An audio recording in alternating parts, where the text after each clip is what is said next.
Al-Fatiha,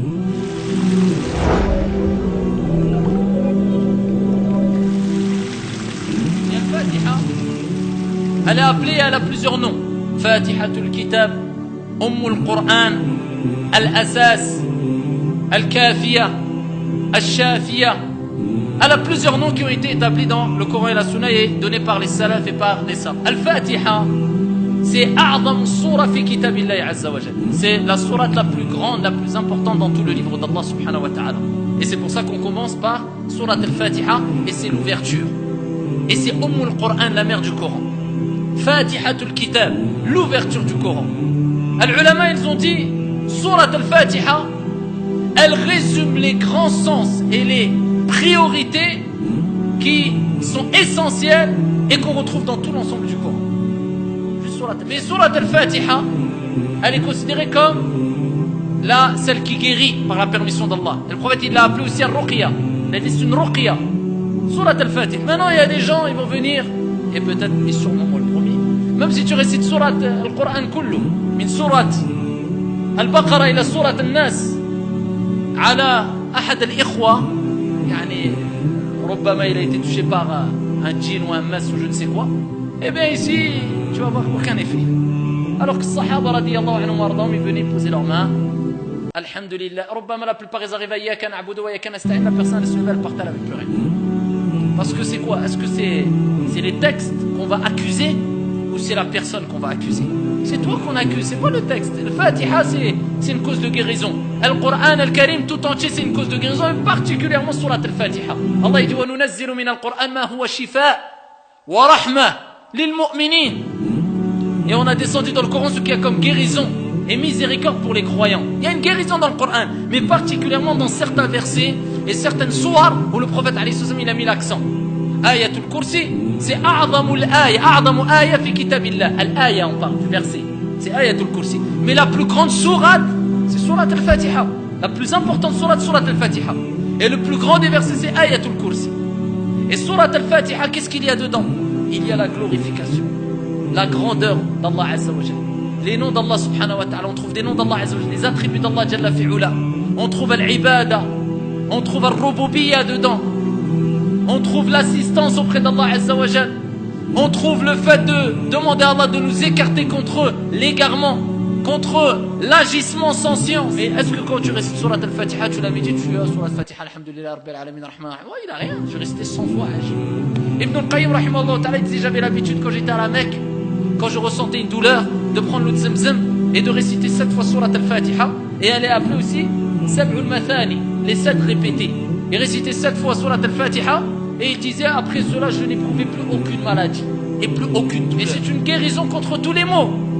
Et c'est pas parce qu'une personne va avoir un mot hissi, c'est-à-dire une maladie hissiya, au point de vue dans son corps, comme par exemple une douleur à la jambe, au genou ou mal à la tête, qu'il ne peut pas faire ruqya. Ruqya, c'est pour les maladies mentales, psychologiques, physiques, tout. C'est ça, c'est une guérison Coran pour tout. Et ici, il disait, je restais 7 fois Surat Al-Fatiha dans l'eau de Zamzam, alhamdulillah, par la permission d'Allah, à chaque fois je guérissais, et je me contentais de cela. Rapporté par l'imam Al-Bukhari wa ghayruhu, le prophète alayhi salatu wa salam, il a rappelé que c'était une ruqya. Vous connaissez le texte, quand des compagnons, radiyallahu anhum wa ardahum, ils se sont retrouvés auprès d'une tribu arabe et ils ont demandé hospitalité, et ils ont refusé. Et donc ensuite, il y a une personne qui faisait partie des personnes les plus âgées dans le clan, dans la tribu des Arabes, qui leur avait refusé l'hospitalité et qui a été mordu piqué par un scorpion. Et donc ici, il a été touché par le venin du scorpion et ils n'arrivaient pas à trouver ici un moyen pour le guérir et le soigner. Donc qu'est-ce qu'ils ont fait? Ils ont fait appel aux compagnons, radiyallahu anhum wa ardahum. Et ils ont demandé, est-ce qu'il y avait quelqu'un qui pouvait ici essayer de le guérir? Et ils ont dit, vous avez refusé notre hospitalité, vous voulez maintenant qu'on vous aide. Et ils ont dit, en échange, eh bien, on désire une chose, si il guérit. Ils ont dit quoi? Ils ont dit, on veut des moutons. Je sais plus, c'était peut-être une trentaine de moutons, je crois une trentaine, si mes souvenirs sont bons, à la kulli hal des moutons. Et donc ils ont accepté de prendre cela, et ils ont demandé hospitalité, d'accord? Et donc ici ils ont demandé hospitalité, et ils leur ont donné Ils leur ont donné hospitalité, mais en échange qu'ils puissent guérir la personne. Et donc une personne d'entre eux s'est rapprochée de la personne malade et il a récité Surat al-Fatiha. Et il a rapporté que quand il récitait Surat al-Fatiha, la personne, c'est comme si elle se comment on va dire ça, comme si elle se réveillait. Elle sortait d'un état bizarre, malade, comme si elle se réveillait. Elle bougeait un peu comme ça, elle se réveillait. Et à peine il a terminé Surat al-Fatiha, c'est comme s'il n'avait plus rien arrivé. Il n'avait rien du tout. Il était piqué par un scorpion. C'est pas comme quelqu'un qui est piqué par un scorpion, c'est du venin. Eh bien, le temps de 5, 10, 20 secondes, eh bien la personne elle a guéri par la permission d'Allah. Ensuite ils lui ont donné comme récompense des moutons. Et ensuite ils ont demandé au prophète est-ce qu'on pouvait prendre ces moutons. Et le prophète il a dit, qui vous a informé que c'était une guérison sur la Al-Fatiha? Et le prophète leur a dit, vous en prenez et vous laissez une part ici, donc pour le prophète qui allait servir à la communauté. Donc c'est une guérison, mais pour celui qui va la réciter avec concentration. D'accord? C'est-à-dire qu'il va comprendre le sens de l'Basmala. Ils disent que le passage qui est le plus fort dans Surat al-Fatiha et qui apporte le plus d'impact, certains savants disent que c'est quoi? Quand tu dis Iyyaka na'bud wa iyyaka nasta'in. Alors que l'isti'ana min al-ibada. L'isti'ana, chercher assistance auprès d'Allah Azza wa Jalla, c'est une ibada. Donc pourquoi Allah dit Iyyaka na'bud wa iyyaka nasta'in? Pour montrer l'importance de chercher secours auprès d'Allah, bien que ça fait partie de l'ibada.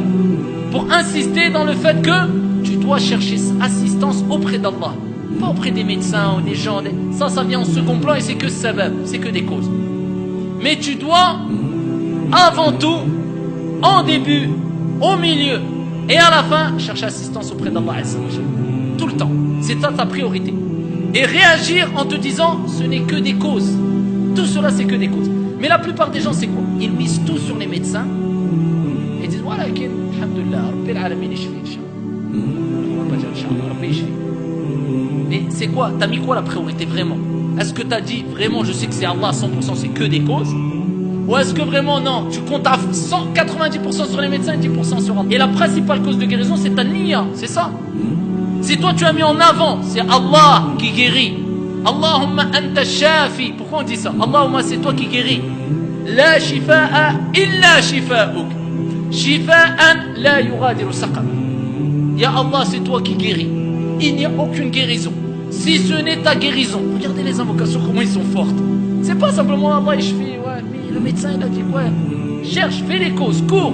Mais rappelle-toi, et avant tout, c'est Allah qui guérit. Et fawarabbil Kaaba, si juste, vraiment, tu as cette intention-là, déjà, et tu comprends bien cela, et tu poses ta main, et tu récites, en te concentrant bien, en méditant bien, par la permission d'Allah, il peut guérir. Et les ulama, ils ont dit, il y a des causes de guérison. Parmi les causes, c'est quoi? Parmi les causes, c'est de la crainte d'Allah Azza wa Jalla. Que le malade et celui qui lui fait ruqya craignent Allah Azza wa Jalla. C'est parmi les plus grandes des causes aussi. La preuve de cela, Allah Azza wa Jalla dit وَمَنْ يَتَّقِ اللَّهِ يَجْعَلْ لَهُ مَخْرَجًا وَيَرْزُقْهُ مِنْ حَيْثُ لَا يَحْتَسِبُ. Celui qui craint Allah, c'est-à-dire qu'il يجعل بينه وبين غضب الله عز وجل وقاية وتلك الوقاية فعل الطاعات وترك المعاصي. C'est-à-dire, moyen en bref, qu'il obéisse à Allah et qu'il délaisse les actes de désobéissance. Allah il dit celui qui craint Allah, on lui donne des issues favorables. Donc là, est-ce que tu es dans une gêne, tu es dans un problème quand tu es malade? Donc tu as besoin d'une issue favorable, oui ou non? C'est pour qui l'issue favorable? Celui qui craint Allah. En plus, ويجعل له مخرجا ويرزقه من حيث لا يحتسب. الرزق c'est quoi? C'est ce n'est pas que l'argent. Al-rizq c'est quoi? C'est une femme pieuse, c'est un homme pieux, c'est la santé, c'est l'argent, c'est l'iman. Tout ça, ça fait partie du rizq, on est d'accord? Allah Azza wa Jalla dit وَيَرْزُقْهُ مِنْ حَيْثُ لَا يَحْتَسِبُ. Donc pour le malade, on comprend, Allah va lui donner la guérison, la bonne santé, d'où il ne s'attend même pas. Les gens, et combien de médecins ils disent? On cherchait là, jamais on aurait cru que... Ou alors ils ne comprennent pas. Ils disent on a tout fait, mais du jour au lendemain, il n'a plus rien. C'est vrai ou pas? C'est quoi? On ne comprend pas. وَمَنْ يَتَّقِ اللَّهِ يَجْعَلْ لَهُ مَخْرَجًا وَيَرْزُقْهُ مِنْ حَيْثُ لَا يَحْتَسِبُ. Parmi les plus grandes causes de guérison, c'est quoi? C'est taqwa Allah Azza wa Jalla. C'est la crainte d'Allah subhanahu wa ta'ala. Et ça, on peut dire, c'est parmi les plus grandes des causes de guérison. C'est de prendre considération que c'est Allah qui guérit, qui doit être au-dessus de tout le monde et qui doit être ta priorité dans ton intention. Et deuxième des choses, ta crainte d'Allah subhanahu wa ta'ala. Quand tu fais la ruqya et la personne à qui on fait ruqya, qui craignent Allah Azza wa Jal, et après, attends, bi'idnillah Azza wa Jal, la guérison va venir. Et ne te précipite pas. Ayyub, ça a été après des années, alayhi salam, qu'il a guéri. Et ensuite il a dit, Ya Allah, qu'est-ce qu'il a dit Ayyub? Après des années, il a rapporté 10 ans, il a rapporté 18 ans. Qu'est-ce qu'il a dit? Massani ad-dur. Il n'a pas dit m'a détruit le mal, j'ai été pulvérisé, j'en peux plus, j'en ai marre. Maintenant c'est devenu une habitude, j'en ai marre. Alors c'est une plainte ça, il a dit quoi? Le mal m'a effleuré au bout des années de grosses maladies. Il a dit, et toi tu es le plus miséricordieux des miséricordieux.